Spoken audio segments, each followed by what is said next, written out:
오늘 처음 오신 분도 계신데 오늘 이야기가 좀 시험에 관한 이야기입니다. 여러분, 우리가 신앙생활하다 보면 시험을 받을 때가 있습니다. 그 시험 받아서 때로는 교회에 나오지 않기도 하고, 또 심한 분들은 신앙을 떠나는 그런 분도 있는 것을 볼 수 있습니다. 여러분, 그런데 이 시험 받는다는 것은 성경적인 용어는 아닌 것 같습니다. 성경적인 용어는 시험 받는다보다 실족한다는 말이 더 맞을 것입니다. 여러분, 실족한다는 게 뭘까요? 국어사전을 보니까 발을 헛디디다, 발을 꼬이다, 헛발을 짚다, 이렇게 되어 있습니다. 한마디로 실족하면, 우리가 발을 헛디디면 상처를 입잖아요. 우리 지체 가운데 한 분은 잘못 넘어지셔가지고 갈비뼈가 그렇게 부러지는 사고를 당하기도 하셨는데요. 우리가 이렇게 잘못 발을 디디면 이렇게 상처를 받기도 하고 사고를 당하기도 합니다. 여러분, 그래서 신앙생활 하다가 혹여라도 실족하게 되면 여지없이 상처를 입게 되고 다치게 된다는 것이죠. 그래서 우리는 신앙생활 하면서 실족하지 않는 것, 이것이 굉장히 중요할 것입니다. 오늘 본문의 주인공이 세례 요한이거든요. 그런데 이 세례 요한도 실족할 뻔했던 것을 우리가 오늘 본문을 통해서 볼 수 있습니다. 여러분, 우리가 이 본문을 통해서 우리는 그렇다면 어떻게 하면 실족하지 않을 수 있을까 하는 것들을 한번 생각해 보기를 원합니다. 첫 번째, 실족해서 시험에 들지 않기 위해서는 의심을 물리쳐야 합니다. 우리 한번 11장 2절 3절 말씀 같이 읽어볼까요? 마태복음 11장 2절 3절입니다. 같이 읽습니다. 그런데 요한은 그리스도께서 하신 일들을 감옥에서 전해 듣고 자기의 제자들을 예수께 보내어 물어보게 하였다.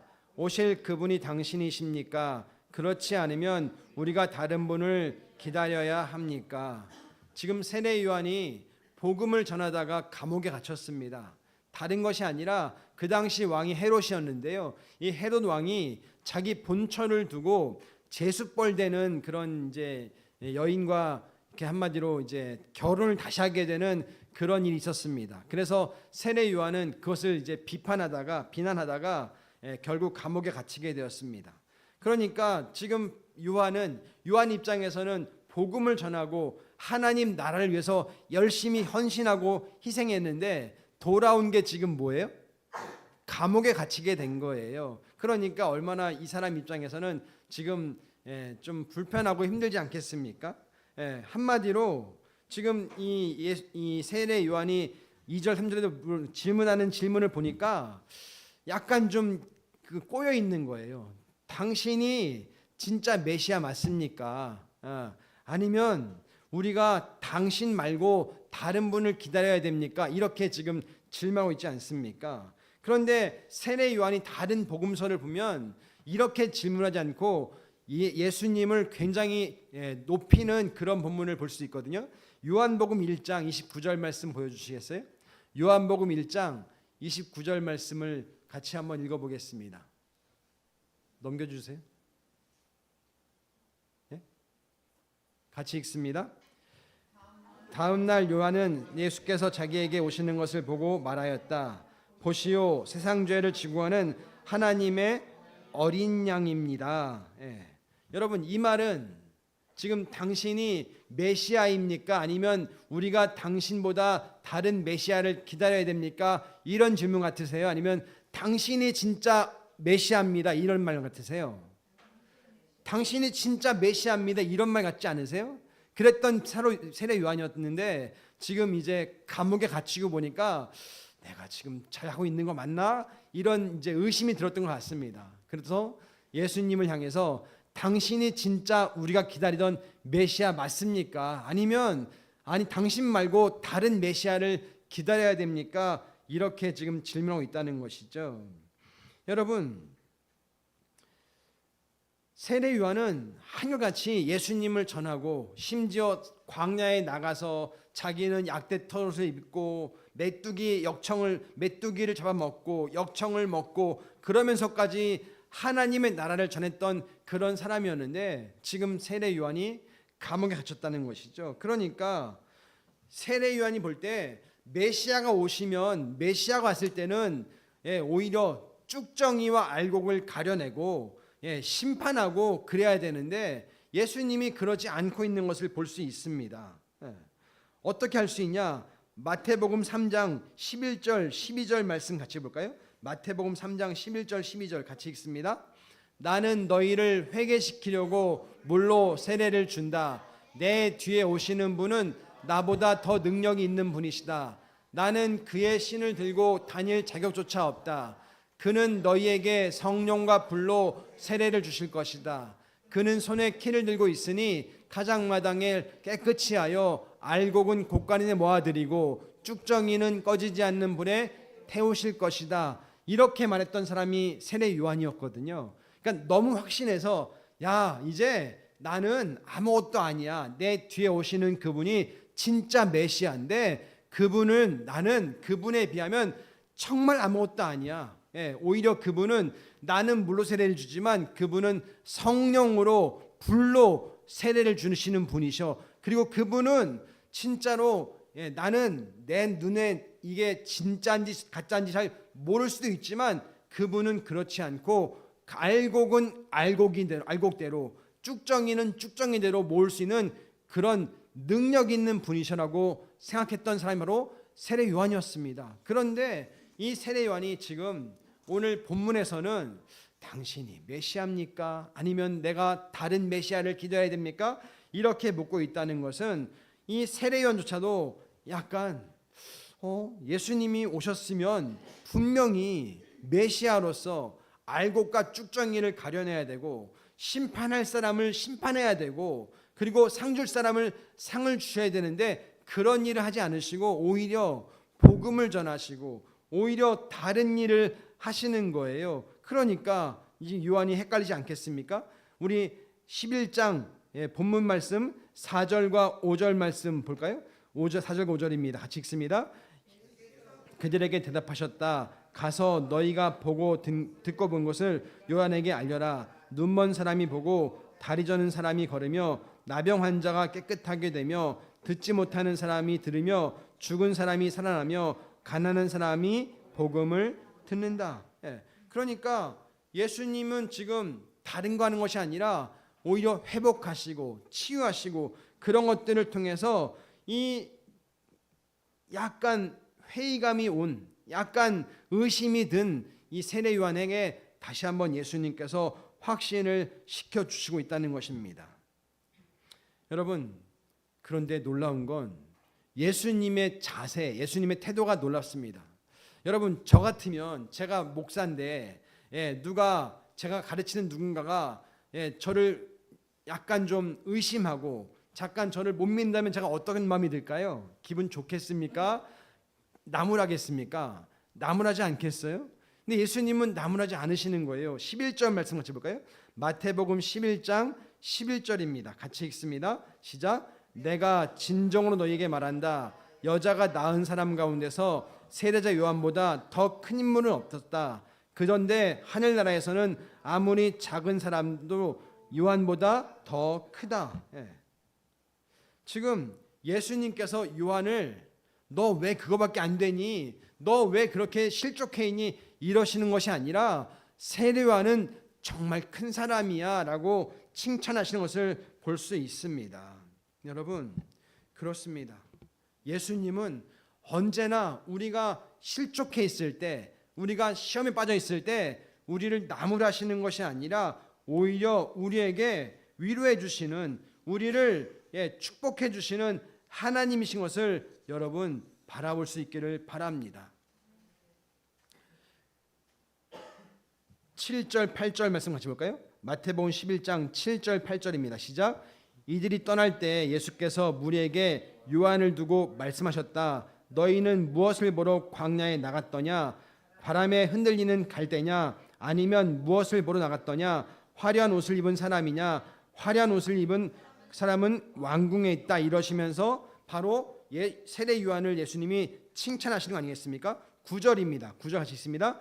아니면 무엇을 보러 나갔더냐? 예언자를 보러 나갔더냐? 그렇다. 내가 너희에게 말한다. 그렇다. 그는 예언자보다 더 훌륭한 사람이다. 누가요? 세례 요한이 그렇다는 거예요. 예수님은 요한을 책망하시거나 나무라시는 것이 아니라 오히려 요한을 띄워주시면서 그 사람은 최고의 예언자다. 그 사람은 가장 훌륭한 사람이다. 이렇게 띄워주시는 것을 볼 수 있습니다. 여러분, 우리도 신앙생활 하다 보면 때로는 회의감이 올 때가 있지 않습니까? 때로는 시험에 들 때가 있지 않습니까? 우리 청소년들을 보면 알 수 있습니다.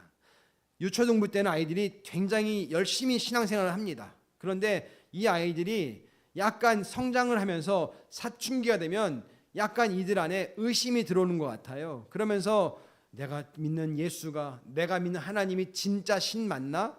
내가 믿는 창조가 진짜 맞나? 그러면서 아이들 안에 나름대로 의문부호를 찍습니다. 그러면서 어떤 아이는 심한 경우는 당분간 교회를 떠나기도 하고요. 이 신앙이 예전만 하지 못한 것들을 우리가 종종 볼 수 있거든요. 그런데 이것이 비단 우리 청소년들만의 문제인가? 그렇지 않다는 것이죠. 아이나 어른이나 할 것 없이 신앙생활 하다 보면 우리가 믿는 대로, 우리가 바라는 대로 되지 않을 때가 있을 수 있잖아요. 그러니까 나도 역시 시련에 빠지기도 하고 시험에 들기도 하고 때로는 내가 믿는 신앙에 대해서 회의감 같은 것들을 가질 때 있지 않겠습니까? 그런데 놀라운 건 우리 주님이 우리를 어떻게 보시느냐는 것이죠. 우리 주님은 너 왜 그러니? 너 그거밖에 안 되니? 이것이 아니라 오히려 우리를 위로하시고 이해하시고 우리 가운데 은혜를 허락해 주시는 주님이시라는 것입니다. 그러니까 여러분, 회의가 들고 의심이 들 수 있지만 의심을 물리치는 것, 이것이 무엇보다 중요하다는 것입니다. 예수님도 지금 세례 요한이 의심이 들었을 때 그 세례 요한을 나무라지 않으시고 오히려 이 세례 요한은 최고다, 최고 예언자다 이렇게 말씀하시면서 어떤 예언자보다 훌륭하다고 말씀하시면서 그를 위로하시는 걸 볼 수 있지 않겠습니까? 여러분, 이게 바로 우리 주님이시라는 거예요. 여러분을 있는 그대로 봐주시고 여러분을 칭찬하시고 여러분을 축복하기 원하시는 그 주님인 것을 바라보시기를 바랍니다. 6절 말씀 볼까요? 6절입니다. 같이 읽습니다. 나에게 걸려 넘어지지 않는 사람은 복이 있다. 여러분, 걸려 넘어진다는 말이 한마디로 뭐겠습니까? 한자로 이게 실족입니다. 개역 성경에는 실족한다는 말로 되어 있습니다. 여러분, 회의감 얼마든 들 수 있지만 얼마든지 신앙생활 넘어질 수 있지만 그럼에도 불구하고 우리가 그 실족, 이 회의감과 그 의심을 물리치는 것, 이것이 무엇보다 중요하다는 것입니다. 그래서 혹시라도 내가 지금 신앙생활을 하다가 약간의 퀘스천 마크가 찍히고 왜 이렇지? 왜 이렇게 안 되지? 왜 내가 바라는 대로 뜻대로 안 되지? 그럴 때가 있을지언정 그럼에도 불구하고 그걸로 인해서 시험 빠지지 마시고 주님, 제가 주님을 신뢰하겠습니다. 그래서 여러분, 그림을 작게 보지 마시고요, 큰 그림 보시기 바랍니다. 그러면 반드시 하나님의 섭리를 볼 수 있지 않겠습니까? 제가 지난주에 어떤 간증을 하나 봤는데요. 그분은 앤드류 서라는 이제 한국 사람인데 74년생입니다. 이 사람이 2살 때 이제 미국으로 이민을 간 거예요. 아버지는 군인을 이제 퇴역하셨고 엄마는 약대를 약국을 하다가 이제 미국으로 아메리칸 드림을 해서 이제 이민을 떠난 거죠. 근데 우리나라 아무리 군인이었고 아무리 약대를 나왔어도 미국 가면은 할 수 있습니까, 없습니까? 못 하잖아요. 그러니까 고생을 엄청 하다가 그러다가 또 아버지가 하필이면 9년 있다가 암에 걸려서 이제 사망을 했습니다. 그러니까 엄마 혼자서 이 남매 둘을 키워야 되는 거예요. 앤드류 서, 그다음에 캐서린 서 두 남매를 키우는데 엄마가 이제 세탁소를 시작을 한 거예요. 그래서 열심히 해가지고 이제 뒷바라지를 하는데 어느 날 이 엄마가 괴한에게 그 칼에 수십 번 찔려가지고 목숨을 또 잃었어요. 그러니까 졸지에 이 청소년 남매가 캐서린 서와 앤드류 서가 이제 고아가 된 것이죠. 그렇지만 또 열심히 이 아이들이 공부를 해가지고 앤드류서가 이제 동부에 있는 LA에 살다가 동부에 있는 4년제 대학교에 4년 장학생으로 입학을 하게 되었습니다. 그러니까 얼마나 이게 경사입니까? 그런데 어느 날 누나가 연락이 온 거예요. 사실은 앤드류야, 내가 우리 엄마를 죽인 진짜 범인이 누군지 알아. 그러면서 그 범인을 네가 와서 죽여. 이렇게 이제 누나가 동생한테 이제 전화를 한 거예요. 그래서 이 동생이 얼마나 화가 납니까? 내 엄마를 죽인 범인을 안다니까 누나가 이제 다 계획을 세워놓고 실제로 방학 때 집에 와가지고 이 앤드류가 그 범인이 누구냐면 캐서린서의 남자친구였던 거예요. 근데 더 놀라운 건 이 캐서린서가 자기 남자친구 명의로 보험을 엄청 세게 들어놓은 거예요. 그 당시에 90년대 당시였으니까 25만 불짜리 보험을 들어놓은 거, 사망보험을. 그리고 동생 보고 그 남자친구를 죽이라고 그런 거예요. 그래서 결국에는 이 앤드류서가 그렇게 그 누나의 남자친구를 총을 쏴가지고 죽여서 실제로 이 앤드류서가 100년형을 받았어요. 100년형. 누나는 종신형을 받고 동생은 100년형을 받았습니다. 그게 1995년에 이제 투옥이 된 거예요. 그러다가 이 사람이 여러분 앤드류니까 안드레잖아요. 안드레. 그러니까 신앙인 아니겠습니까? 그런데 이 사람이 결국에는 100년형을 받고 그렇게 20대 갓 20대에 감옥에 가게 된 것이죠. 그러다가 30년 만에 올해 1월 달에 이 사람이 모범수로 이제 풀려나게 됐다고 합니다. 여러분 얼마나 이 인생 참 꼬인 인생 아니겠습니까? 억울한 인생 아니겠습니까? 잠깐의 그 누나의 이야기로 그 복수했는데 그것 때문에 100년을 선고를 받고 30년을 감옥에서 썩은 거잖아요. 지금 나이가 74년생이니까 만으로 50입니다. 그러니까 정말 젊음을 다 감옥에서 보낸 거예요. 여러분 이럴 때 회의가 안 들까요? 들까요? 들지 않겠습니까? 그런데 우리가 볼 때는 정말 억울하겠다. 정말 너무 안타깝다. 그런데 우리가 하나님의 큰 그림 본다면 그의 이제부터의 인생이 기대지 않겠습니까? 하나님께서 어떻게 일하실까? 어떻게 앤드류를 통해서 하나님의 나라를 이뤄가실까 하는 것들을 바라볼 수 있지 않겠습니까? 그러니까 우리 모두에게는 그렇게 순간순간 신앙에 대해서 우리가 믿는 하나님에 대해서 의심이 생기기도 하고 의문이 생기기도 할 때 있다는 것이죠. 그럼에도 불구하고 우리가 해야 되는 것은 그 의심을 물리칠 수 있는 것, 그 의문을 떨칠 수 있는 것, 그것이 무엇보다 중요하다는 말인 것입니다. 오늘 세례 요한은 자신에게 밀려오는 그 의심을 물리침으로 말미암아 하나님의 놀라운 일들을 맛봤던 것을 볼 수 있습니다.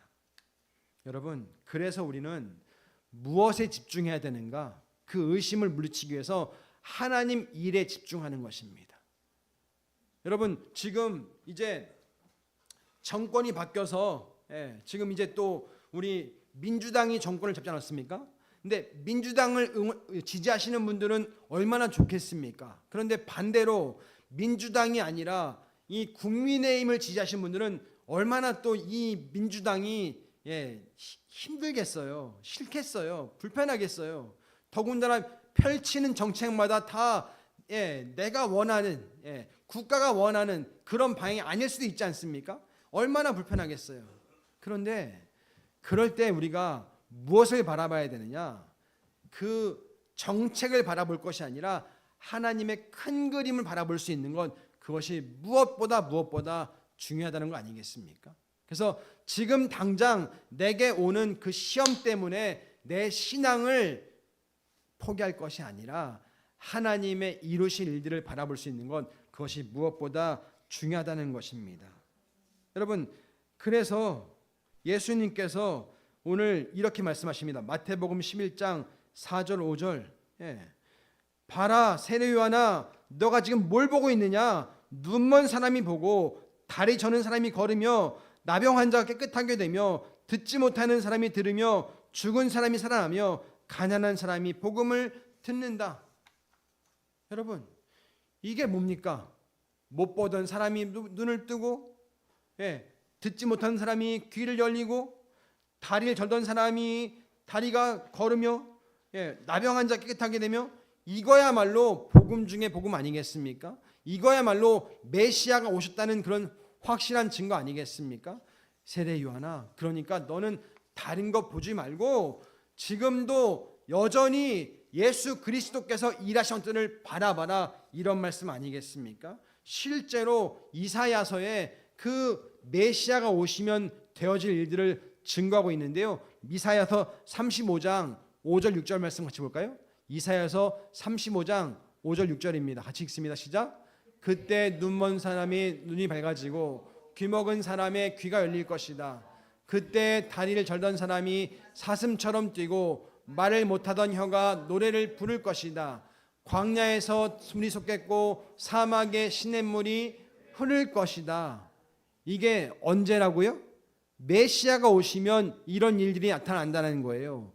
봐라, 세례 요한아, 내가 지금 잠깐 의심하고 있지만 내 앞에서 이루어진 일들이 무엇이니? 그것이 바로 내가 의심하는 그 내가 메시아인 것을 너는 의심하지 말아라, 이렇게 말씀하시는 거 아니겠습니까? 여러분, 그렇습니다. 우리의 시선을 그런 상황에 집중할 것이 아니라 하나님의 큰 그림, 하나님의 구원의 역사로 집중을 하고 바라볼 수 있는 것, 이것이 무엇보다 중요하다는 것입니다. 여러분, 그래서 우리가 묵기통 그렇게 입이 아프도록 외치는 이유가 뭐겠습니까? 여러분, 귀찮게 하려고 그러는 거겠습니까? 아니요. 이 묵기통을 해야지. 하나님 말씀을 묵상하고 말씀을 읽고 기도하지 않으면 우리가 하나님의 뜻을 알 수 없기 때문에 묵기통 하는 거 아니겠습니까? 에어컨 좀 켜주시겠어요? 좀 덥네요. 여러분, 그렇습니다. 우리가 절대로 하나님께 집중을 하고 하나님의 역사를 볼 수 있는 것, 이것이 무엇보다 중요하다는 것입니다. 그래서 하나님의 뜻을 붙잡는 것, 이것이 무엇보다 중요하다는 것입니다. 여러분, 그렇습니다. 의심 들어올 수 있습니다. 그렇지만 의심이 들어올 때 그 내가 주목하는 그 사건이 아니라 주님의 큰 그림에 집중하시고, 주님, 그렇습니다. 제가 이 시험을, 이 지금 실족을 제가 이기겠습니다, 결단할 수 있기를 예수님의 이름으로 축원드립니다. 아멘. 두 번째, 우리가 시험에 빠지거나 실족이 될 때 알아야 되는 것, 바로 하나님 백성의 특권을 알아야 됩니다. 여러분, 하나님 백성의 특권이 뭘까요? 우리 9절 말씀 같이 볼까요? 마태복음 11장 9절입니다. 같이 읽습니다. 아니면 무엇을 보려 나갔더냐? 예언자를 보려고 나갔더냐? 그렇다, 내가 너희에게 말한다. 그렇다, 그는 예언자보다 더 훌륭한 사람이다. 이 사람을 두고 성경에 기록하기를, 보아라, 내가 내 심부름꾼을 너보다 앞서 보낸다. 그가 내 앞에서 내 길을 닦을 것이다 하였다. 여러분, 지금 세례 요한은 한마디로 예수님께서 오실 것을 미리 준비하는 그런 사람입니다. 그러면서 이 사람은 여자가 낳은 사람 가운데서 세례자 요한보다 더 큰 인물은 없었다, 이렇게 극찬을 하고 계신 것입니다. 여러분, 그렇습니다. 그런데 더 놀라운 건 그 세례 요한이 그렇게 큰데 그 다음 말씀입니다. 그런데 우리 11절 그런데부터 읽어볼까요? 같이 읽습니다. 시작. 그런데 하늘나라에서는 아무리 작은 이라도 요한보다 더 크다. 여러분, 이 말이 무슨 말이겠습니까? 민서가, 그러면 세례 요한이 크다는 말일까요? 민서가 크다는 말일까요? 이 말은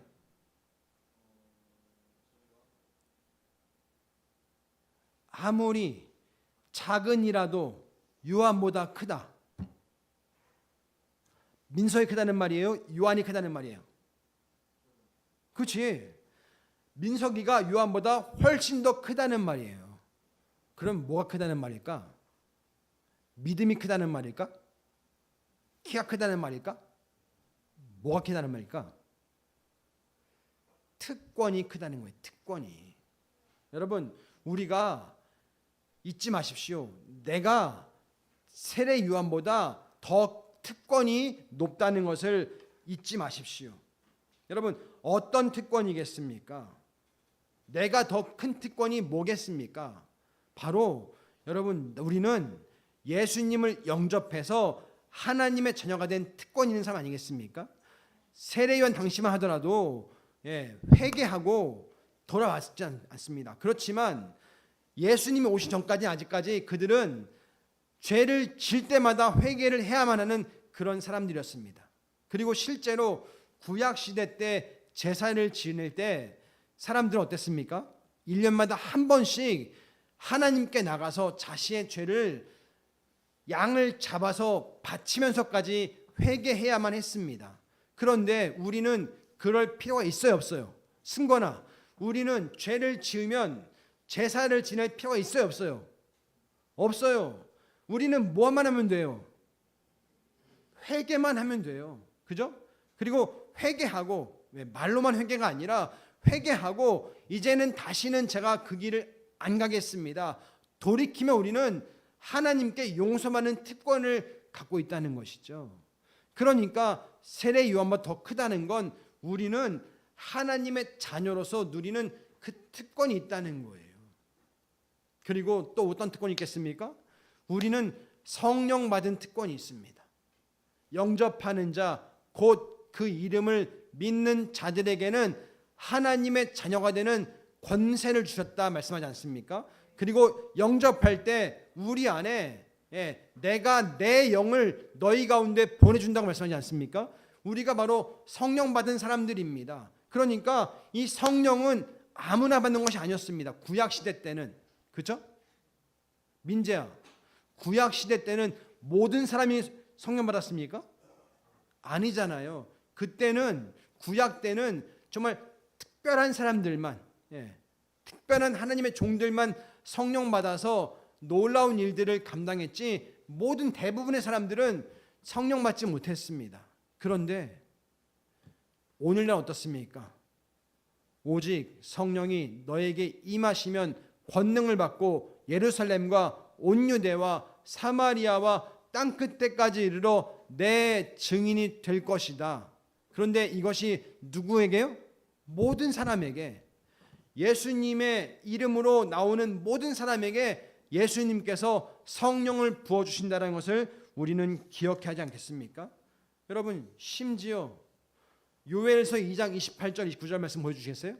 요엘서 2장 28절 29절입니다. 같이 읽습니다. 시작. 그런 다음에 내가 모든 사람에게 나의 영을 부어주겠다. 너희의 아들 딸은 예언을 하고 노인들은 꿈을 꾸고 젊은이들은 환상을 볼 것이다. 그때가 되면 종들에게까지도 남녀를 가리지 않고 나의 영을 부어주겠다. 그때가 언제예요? 메시아가 오신, 우리 지금 이 시대, 이때는 남녀를 가리지 않고 신분을 가리지 않고 그 사람의 귀함과 낮음을 가리지 않고 누구에게나, 나이를 불문하고 누구에게나 하나님의 영을 부어주시겠다. 구약 시대 때는 선택해서 소수의 사람만 성령 받았다면 이제는 모든 사람이, 여기에 예배드리는 우리 희연이나 우리 나귀와 어르신이나 모든 분들이 예수님을 영접하기만 하면 내 안에 누가 계시다고요? 성령님이 계시다는 거예요. 여러분, 성령님이 계시면 우리는 권능을 받은 사람들 아니겠습니까?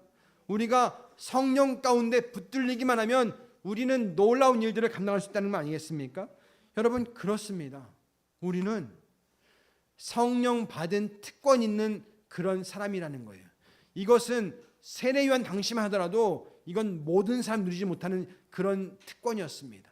그런데 지금 작은 이라도 너희가 바로 세례 요한보다 더 높다. 그 특권이 이렇게 말씀하시는 것입니다. 또 어떤 특권이 있습니까? 아까 지나갔는데요. 요한일서 1장 9절 말씀 보여주시겠어요? 앞에 겁니다. 한 번 더. 예. 요한일서 1장 9절 10절. 없습니까? 예. 이렇게 말합니다. 우리가 우리 죄를 자백하면 하나님은 신실하시고 의로우신 분이셔서 우리 죄를 용서하시고 모든 불의에서 우리를 깨끗하게 해주실 것입니다. 여러분, 그렇습니다.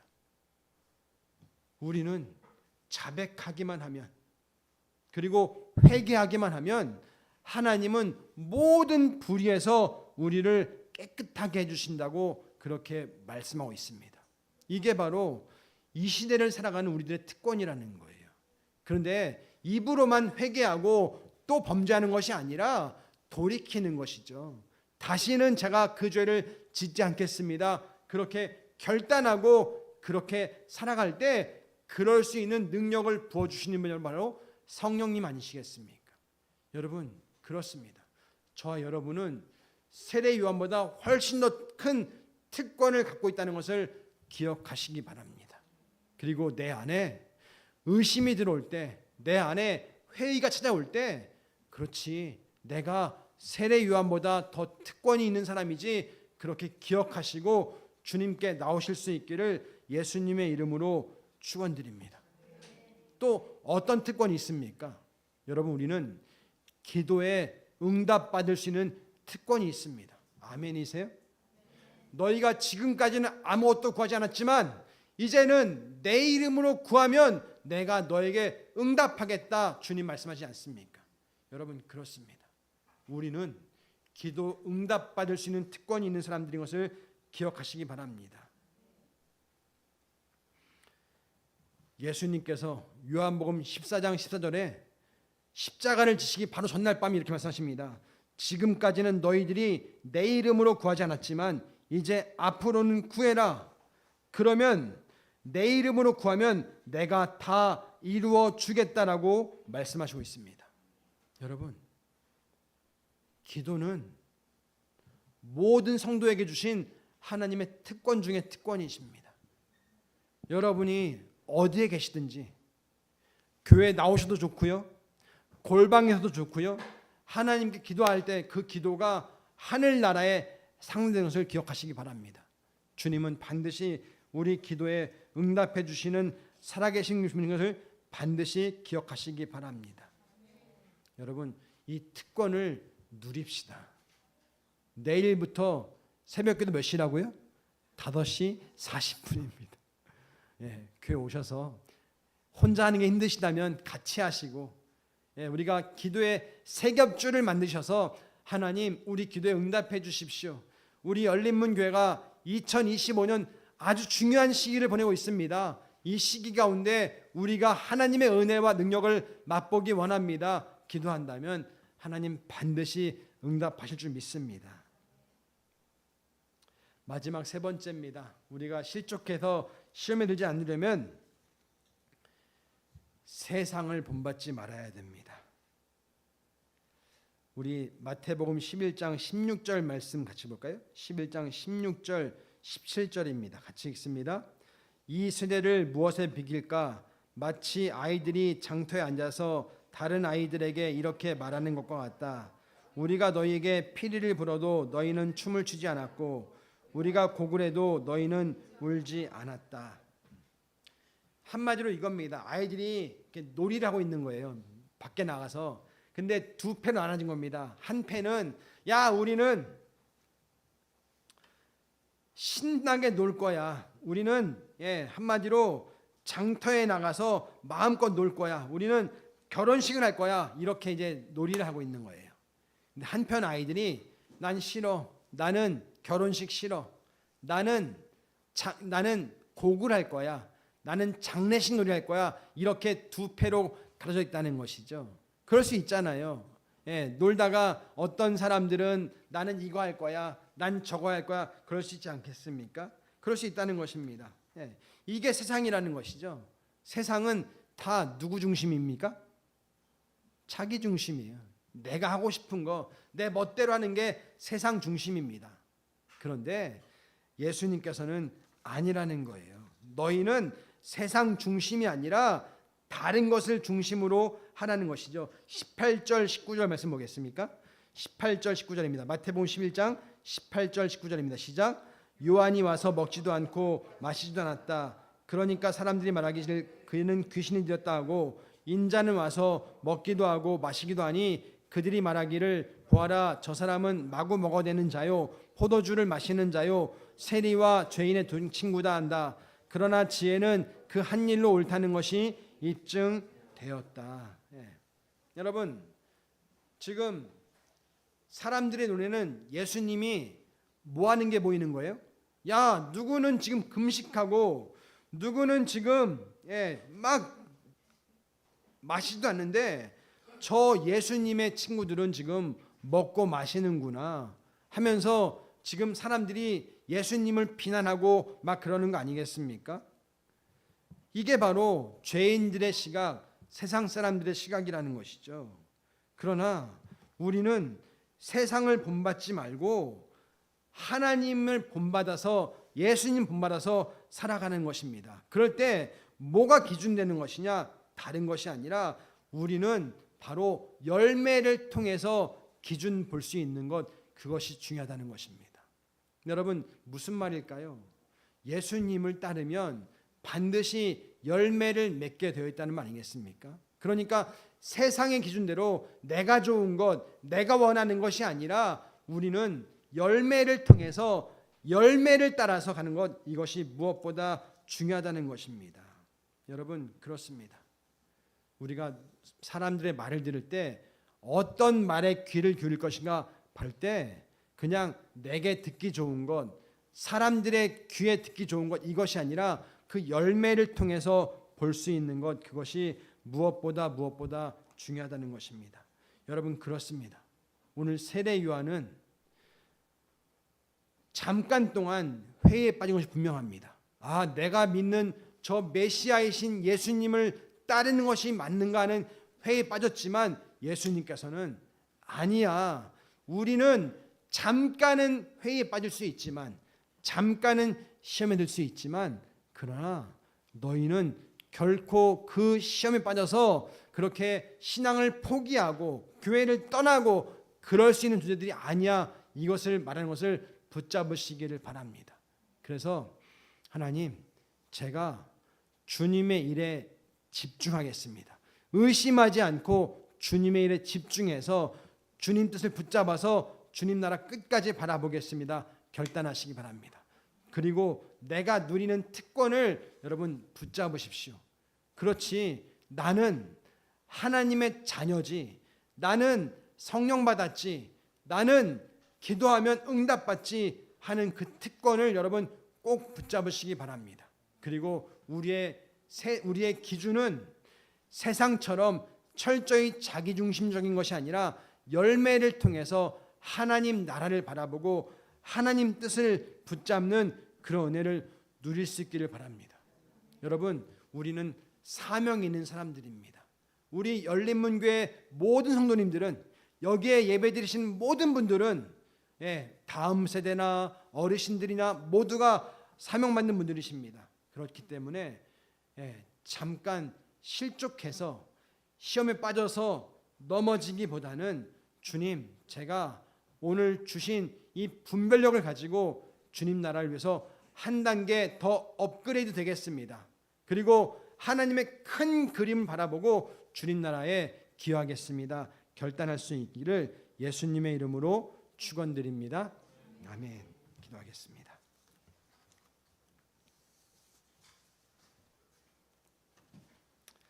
우리 같이 기도할까요? 오늘 주신 말씀 붙잡고 기도하면 좋겠습니다.